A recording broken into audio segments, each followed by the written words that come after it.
Have you ever thought that maybe, just maybe, your true purpose is the complete opposite of everything you were raised to be? Well, today we're diving into the story of Sodam Yat, a hero who did just that. He defied his entire world to find his destiny in the very stars he was taught to fear. This right here.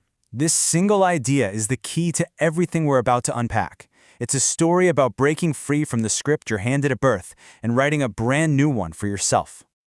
All right, so let's get into it. Our story starts on a planet called Daxam, a world basically trapped by its own fear, a society walled in, not just by stone, but by deep, deep suspicion. So, welcome to Daxam. Just try to picture a place so paranoid, so terrified of anything different that it has literally sealed itself off from the rest of the universe. And we're not just talking about physical walls here, we're talking about mental ones, a whole world living in its own self-imposed shadow.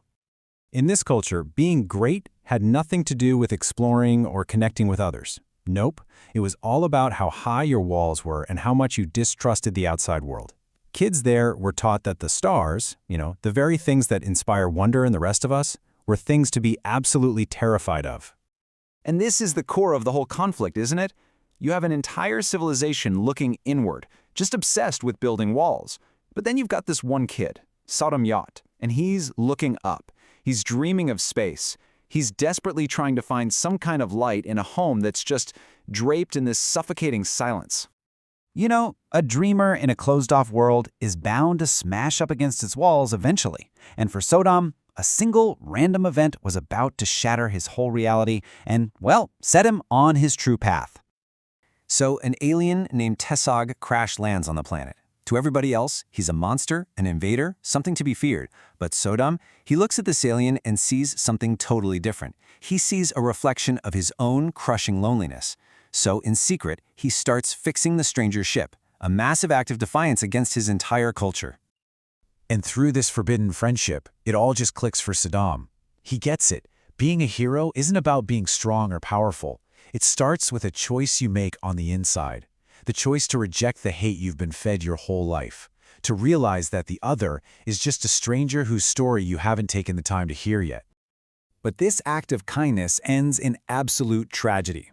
Sodam's own father, in this twisted mindset where control passes for love, finds out his secret, and he murders Tesig to enforce Daxam's xenophobic laws. It's a brutal, heartbreaking lesson. Some people will do anything to keep their walls standing. And Sodam's punishment? It's a complete violation of his mind. They try to scrub his memories of warmth and friendship, replacing them with these cold, horrifying nightmares.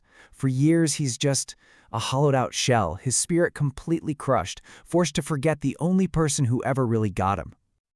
So after years of that kind of torment, with his memory wiped and his well totally broken, you have to ask, right?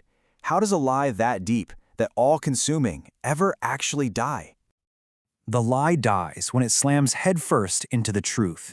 On a trip to a museum, of all places, Sodam sees it, the stuffed and displayed body of his friend Tesog.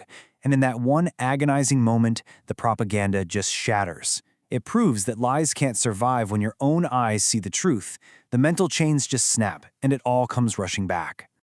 And that's when destiny comes calling.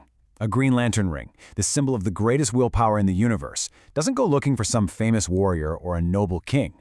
No, it finds a mechanic, an outcast. Why?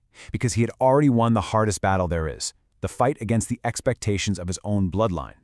But getting the ring wasn't the end of his story, not even close. In fact, his trials were just getting started. His personal struggle was about to go cosmic. As a new Green Lantern, he gets thrown right into the Great War. It's a brutal conflict, and it leaves him with a permanent wound, lead poisoning, a fatal weakness for all Daxamites. So now his ring, this incredible tool of creation, has to double as his life support system. It's a hard lesson, you know. Power without a moral compass is just a bigger cage. You can just see his path as this series of escalating trials. First, he had to confront the monsters on the outside.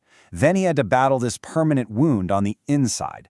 And finally, he had to face the ultimate choice, one that was going to bring his entire journey full circle. To save the very people who imprisoned his mind and murdered his friend, Sodam Yat makes the most incredible sacrifice. He flies himself into the heart of Daxam's red sun, transforming it into a life-giving yellow sun. He literally becomes a living battery, being consumed by the fire so that everyone else might finally grow in the light. But this sacrifice, it wasn't an ending. It was a transformation.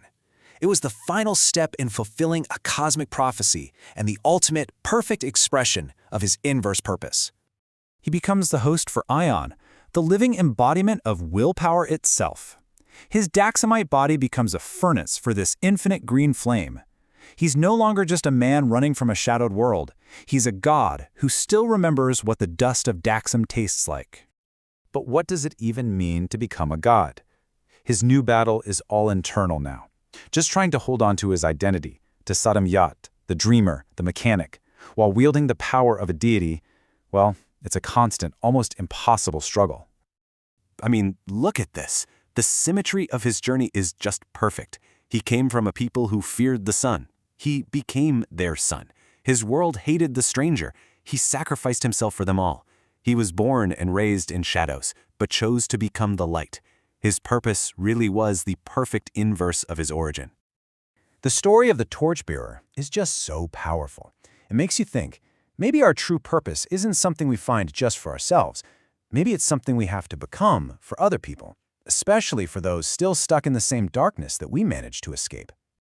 At the end of the day, Sodam Yat's journey is this incredible reminder that a single person, fueled by truth, can tear down walls that seem to reach the sky. We all inherit stories, expectations, fears. But we are not just characters in a story somebody else wrote. We're the ones holding the pen.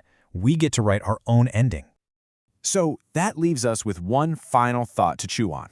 We're all born into stories that have already started, shaped by our family, our culture, our history. The real question is, who gets to write your final chapter?